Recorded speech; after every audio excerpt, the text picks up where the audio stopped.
Salam əziz uşaqlar, mən bugün sizə nidalar haqqında qısa bir məlumat vermək istəyirəm. Baxmayaraq ki, köməkçi nitq hissələrindən olan nida çox az bir şəkildə bizə verilir həmişə, ancaq təcrübəmiz onu göstərir ki, nidaları da qarışdıran uşaqlar var. Deməli, belə deyirik, nida hiss və həyəcanı, sevinci hiss etdirən köməkçi nitq hissələrindən biridir. Nədir? Nəyi bildirir? Hiss və həyəcan bildirir. Nidalar quruluşca iki cür olur. Baxın, biz əsas nitq hissələrində nə deyirdik? Sadə, düzəltmə, mürəkkəb. 3 cür olur. Amma nidalar haqqında onu deyə bilməyəcəyik.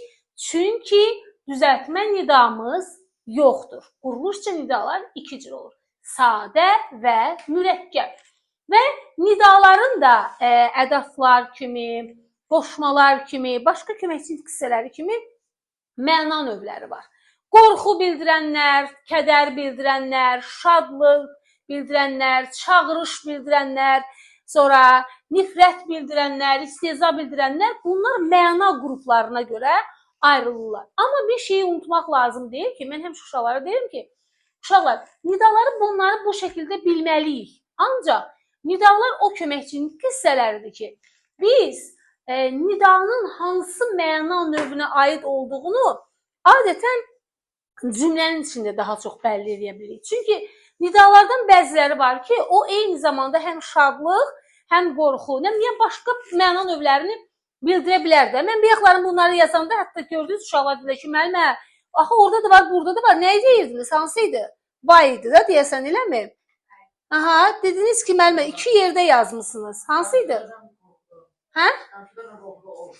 Qəm-kədərlə of, bir burada, bir də harda, bir də qorxu da. Çox deyə bilərik. Məsələn, vay da deyə, ox da deyə bilərik. Bir deyim ki, məsələn, qorxuda bildirəm. Of, başıma, məsələn, of, başıma bunlar niyə gəldi? Nə bildirdi? Qəm-kədər bildirdi. Bir də qorxu bildirəm. Of, mən uzağa dururam. Gördünüz, kədər bildirirəm. Və yaxud vay deyirəm, deyə bilərəm ki, qorxudan, qorxu göstərirəm. Vay, bu nə hadisə idi oldu? Vay, bu niyə belə eləyir? Düzdür, mən bunun məna növünü nədən biləcəm? Hansı məna çalarında olduğunu? Ondan biləcəm cümlənin içindən.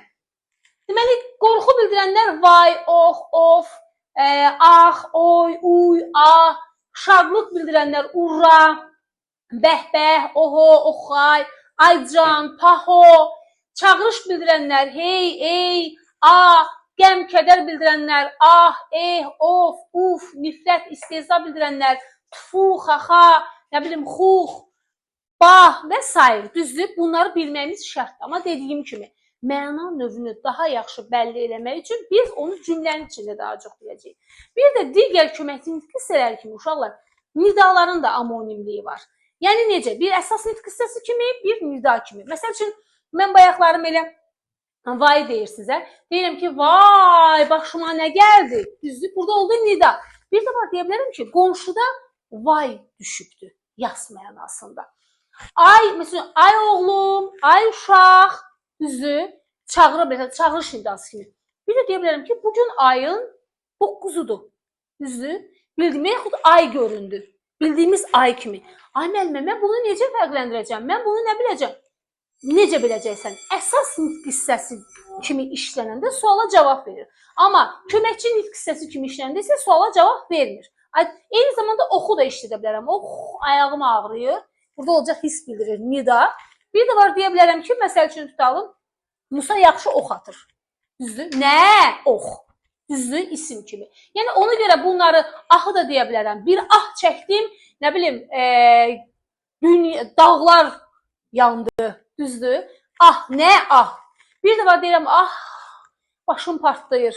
Nə bilim, ah, duman başıma çöktü. Düzdür? Nidalar kimi də, həm də əsas nitq hissəsi kimi də işlənə bilər.